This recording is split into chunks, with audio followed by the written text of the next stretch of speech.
Whether one makes contact with Aldous Huxley through his writing or in personal conversation, the impression that comes almost immediately is that of a uniquely versatile, omnivorous intellect, constantly searching and probing with a clean, cold incisiveness. He has been a Western writer who, even as he looked at life with an Eastern perspective, measured it against the backdrop of contemporary science. On the afternoon that we met and talked, I asked him what was basic and substantial in a man's life. I asked him if he could point to specific values and meaning which for him were enduring and veritable. Well, I think I would want to say that the two essential and important and indispensable things are, first of all, intelligence in the widest possible sense of that word, and goodwill, or in the old-fashioned word, charity, love. I mean, these two things have to go hand in hand, because intelligence and knowledge without goodwill and charity are apt to be inhuman, and goodwill and charity undirected by intelligence and knowledge are apt to be either impotent or misguided. So the two have to go together. The intelligence factor, is this a very inclusive thing for you? To me, completely inclusive. I mean, it includes, so far as I'm concerned, what is conventionally called intelligence, what used to be called discursive thought, which is logical thinking in terms of our current scientific and philosophical frame of reference. But it also includes, so far as I'm concerned, the intelligence in the sense of general awareness, of an awareness, so to say, on the non-verbal and non-conceptual level. I mean, we have to have both. I think it's very, very important to insist from the beginning that we are living in many diverse and even, in some sense, incommensurable universes at the same time, and that our business in life is somehow to make the best, not only of both worlds, because there are more than two of all the worlds we live in. And among the worlds we have to make the best of, first of all, this world of discursive thought, the scientific and philosophical and practical world, and at the same time the world of non-verbal immediate experience. These are the two kind of worlds in the worlds of intelligence which we have to make the best of. I'm intrigued with the dichotomy. Is this also a dichotomy between science on the one hand and poetry or religion on the other? Is it that manner of encompassment that's involved? In a sense, yes. I mean, the business of the man of letters, it seems to me, and the poet specifically, has been, I suppose, with man's more strictly private experiences, and also with the rendering of the manifold nature of man's experience. I mean, let us consider the question of scientific language and literary language. The essence of good scientific language is that one word shall stand only for one thing. There has to be a sort of one-to-one relationship between the given word and the given event or thing that's being talked about.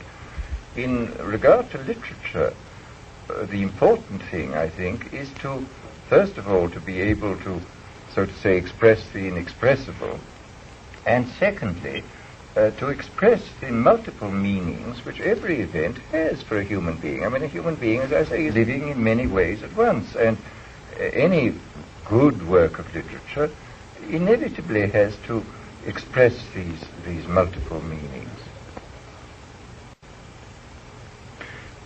I can't help but think, of course, that the scientist still uses this other area. It's true, he must, in very definitive and unequivocal fashion, speak. He must be able to communicate to his fellow scientists. Yes. And yet I am, I think, fundamentally, and really in an excited fashion, most impressed by the aesthetic features of science. A scientist still finds a beauty and a grace and a formal delight in the structure of a theory. He still is a marvelously creative and aesthetic person when he develops a hypothesis. Well, I entirely agree. I mean, there is no question that the aesthetic aspect of science is a very important one. One hears mathematicians speak of the ugliness of certain equations and the elegance of others. But nevertheless, while he is working, he has to have this language has to be purified in this one-to-one relationship. He has to be very careful that his words don't say more than one thing at a time. Whereas it seems to me in poetry and in literature in general, one of the great arts is how to say many things at the same time. I mean, look at a play by Shakespeare. This proceeds on one level. He was an exceedingly good playwright. I mean, it proceeds admirably on this storytelling level. But all the time, owing to his extraordinary use of language, everything is going up in tangents in every direction. The real genius of Shakespeare, which is the fact that you are living in many worlds of experience at the same time, owing to his extraordinary use of language. Well, you can't use language in this way in science. I mean, you have to purify it in another way. You have to get it down to this naked, absolutely clear one-to-one relationship. What is this dimension of charity? Sympathy? Empathy? Well, this and general goodwill. I mean, and after all, in any given culture, I mean, let us face it, we are at once the beneficiaries and the victims of our culture. I mean, without our culture, we just couldn't do anything at all. We should be baboons, apes. But given any given culture is ambivalent. It permits one at once, at the same time, one and the same time, to be fully human, but at the same time, it limits our humanity. I mean, it imposes certain kinds of prejudices, certain kinds of likes and dislikes upon us. And I think it's perfectly true to say, as a man that I know you admire, Dr. Maslow, Abraham Maslow, said that any self-actualizing human being is one who, to some extent, breaks out of his culture. And after all, I mean, one sees that, in fact, all the great seers and religious prophets have always broken out of their culture. I mean, merely to say, thou shalt love thy neighbor as thyself, is breaking out of a narrow culture which insists that you shall love only this person and that everybody else is not your neighbor. And I think we have to see that the people who have broken out of their culture, the seers and the prophets, are essentially right, and that unless we follow their advice and follow it awfully quickly, we're going to be making an appalling... The dimensions you described, are you satisfied with the levels at which they're appearing today? No, I mean, we obviously have to do much more than we are doing, and we have to do it awfully quick, because, after all, we're faced by a great number of problems which are absolutely unique in history. I mean, nothing like the explosive population increase has ever happened before, and nothing like the explosive technological advance has ever happened before, and nothing like the explosive advance in knowledge has happened before. We're living in a world of sort of what may be called chronic revolution, chronic upheaval, and unless we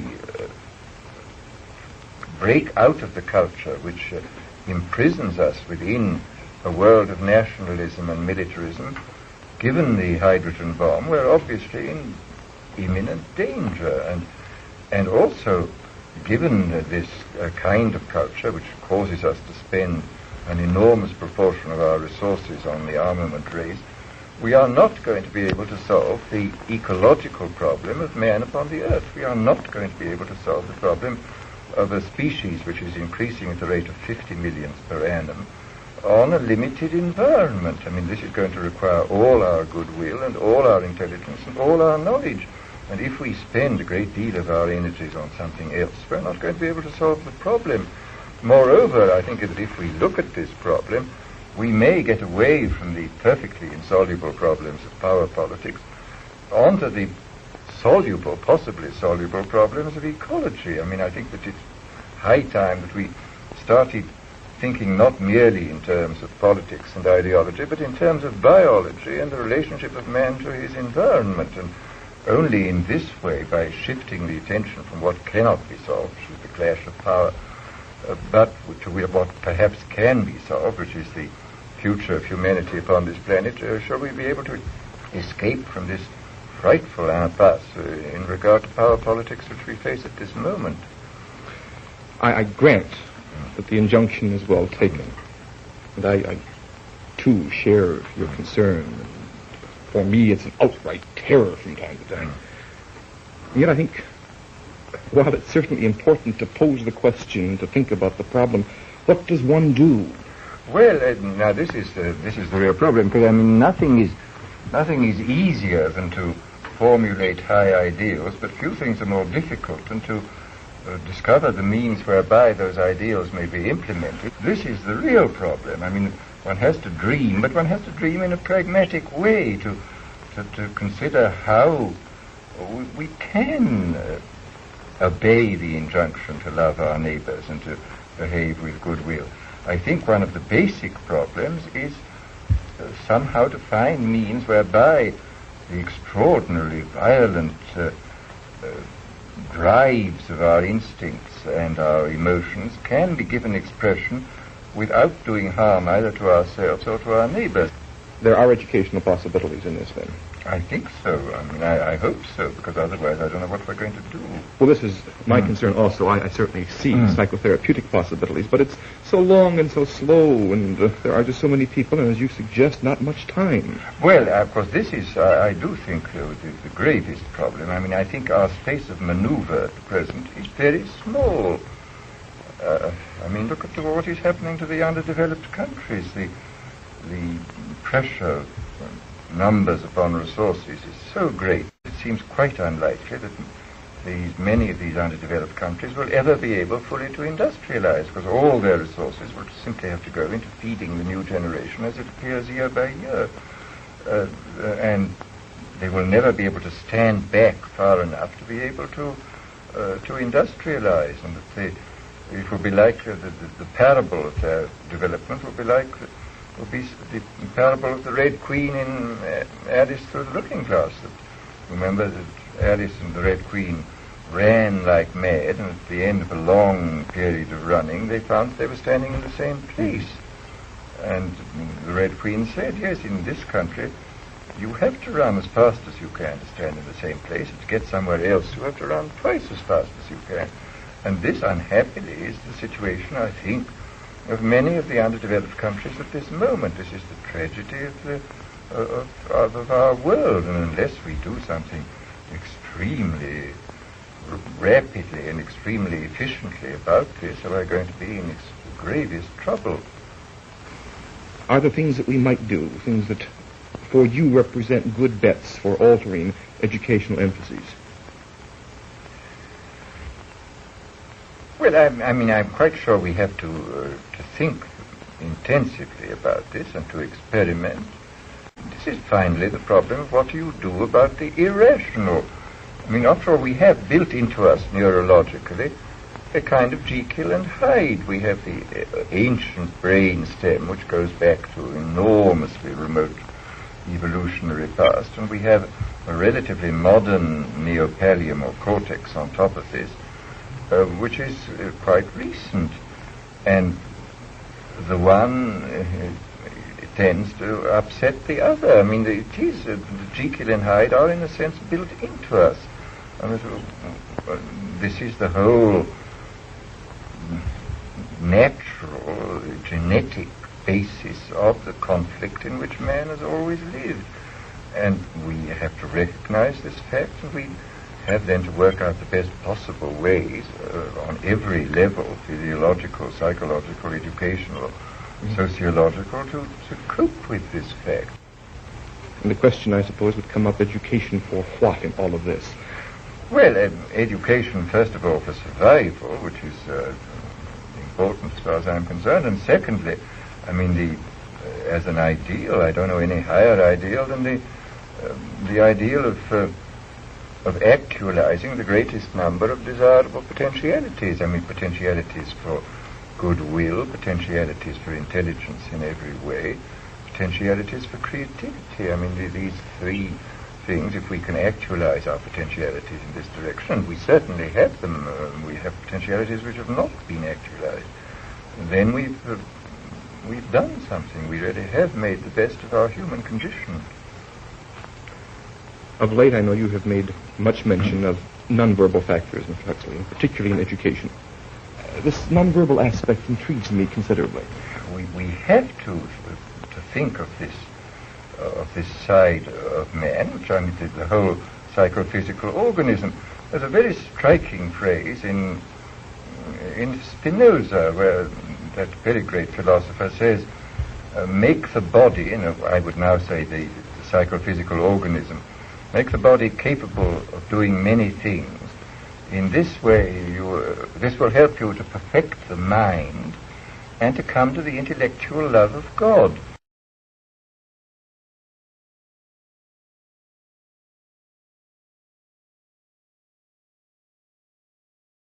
But this is a very striking phrase from a philosopher who was profoundly intellectual. But I mean, he saw quite clearly that we have to take the mind-body as it is and to make it capable of responding to the external world and to the events within itself in a clear awareness. We have to heighten our awareness and heighten the things that we do with it. And this requires, it seems to me, a whole kind of education on the non-verbal level.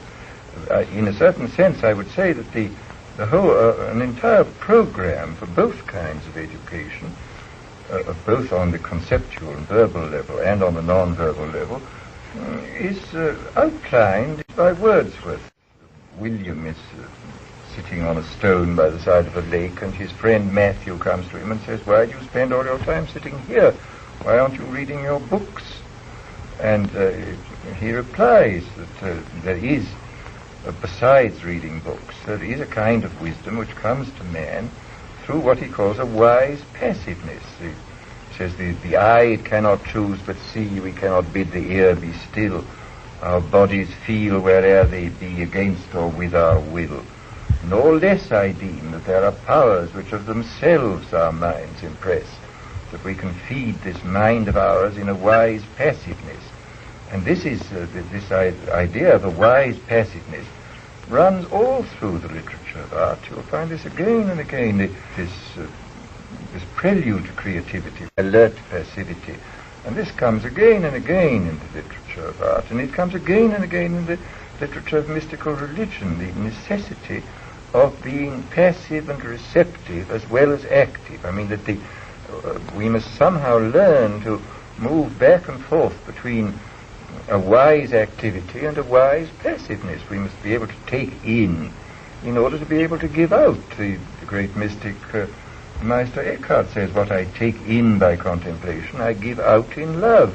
And this, I think, is equally true. You give it out not merely in love, you give it out in creation, you give it out in thought. I mean, I personally believe strongly in, quotes, inspiration. I mean, whether it comes from the nine muses, I don't know, but it is a psychological fact. And inspiration comes in this state of alert passivity. And yet, of course, I think we have, don't we, a Western culture and emphasis on the activity, doing something, and always showing some final product which represents the worth of the person who produces it. Yes, and yet these Western artists, just as much as anybody else, have insisted that the receptivity was essential. I mean, that not merely did you have to impose a frame of reference upon the world, you had also to let the world come to you without a frame of reference, to come to you, so to say, as things in themselves. I mean, what Kant said, you could never see the Ding an sich, the thing in itself. But you have to admit it. It's never the thing in itself, but it is very nearly the experience, unmodified by the conceptualizing and symbol-making cortex. It just comes to you, and what is within has to be allowed to come to you without being modified by the conceptual mind. Is this passivity in Western religion? Certainly in the mystical tradition, it's very strong, I would say. I mean, you find it throughout the great medieval mystics, you find it throughout the 17th century mystics, you find it in the great English mystic of the 18th century, William Law, and you find it, of course, in the Quakers, who have probably more than any Protestant denomination been concerned with this alert passivity. After all, the whole business of the Quaker silence is to create circumstances in which alert passivity is possible and in which something can come through from the deep mind or from that which lies beyond the deep mind. And you have a feeling that this can be incorporated within a general standardized procedure at the level of school for the younger children? I don't know why not. At present it would be a little difficult, but as I say, we can do whatever we want. We're not fools. There are two indispensable things, intelligence and goodwill. Intelligence without goodwill is apt to be inhuman, and goodwill without intelligence is impotent. The two must go together. Such was the way that one man in the 20th century came to view his universe. This man, Aldous Huxley.